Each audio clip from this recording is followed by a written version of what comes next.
Hi, you guys. So, one of my favorite feel good practices is to enjoy sensual pleasure, right?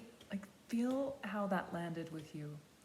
As a meditative practice, I enjoy the pleasure of my senses, sensory pleasure, right?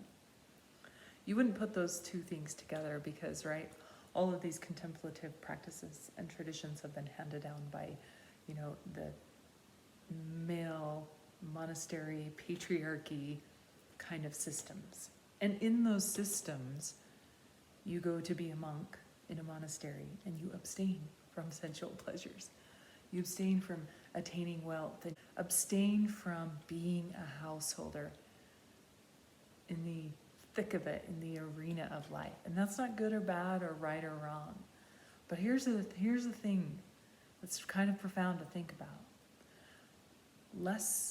Far less than 1% of the meditators in this world are monks.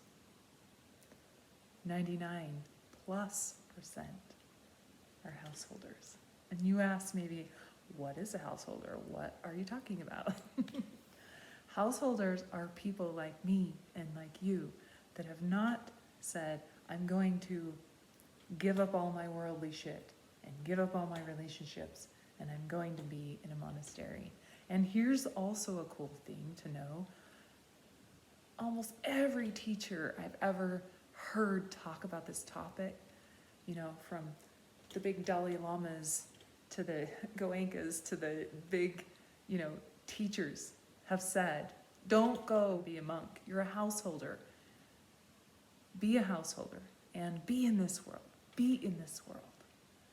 And find the meditative practices that work for you, right? And the coolest definition I've ever heard of the term householder actually came from this book, Meditation Secrets for Women, but it came from the TM guy, Maharishi. And one of these teachers in this book used to teach TM for a while, and he said Maharishi used to say this about householders all the time. Again, another teacher saying this about householders, but I've never seen it heard it described in this way. Householders are people who live in the world, evolve through the adventure of following their passions, daring to be attached, tolerating great intimacy, and dealing with the ever-changing structure of their relationships. Evolving through the adventure of following their passions. Right? You're in the arena every single day as a householder.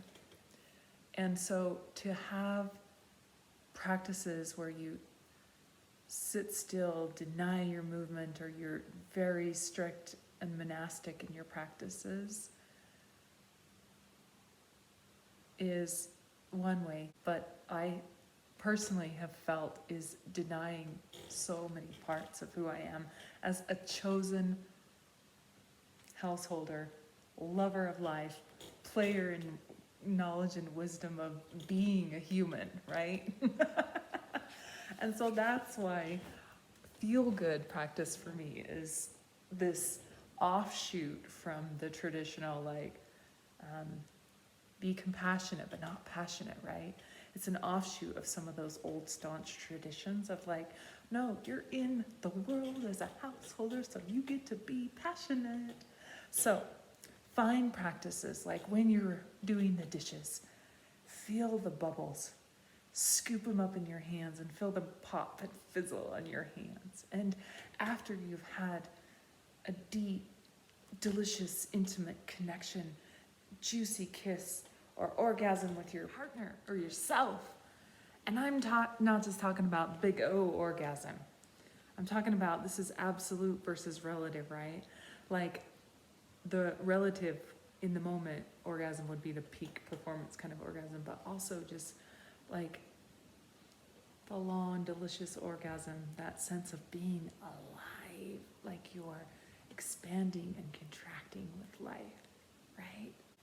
Just enjoy it. Let it flow through your whole body. when you come across a song that just makes you want to move, dance and move in your whole body in a way that feels delicious and good in your joints. Dig your feet in the sand, get sensual. You're playing in this body this whole lifetime. This is your car. Like you're in this vehicle. This is your vehicle, right? And so for me, a huge part and joy and pleasure and the part of my meditative practice that really sparks my joy and is delving into pleasure and the sensory system and sensual pleasure. I'm not denying that. I'm a householder. I'm going to play in this body and enjoy every little inch of it, right?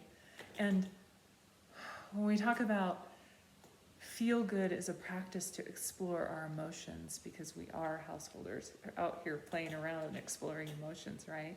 So much of what we have been taught about our body is to,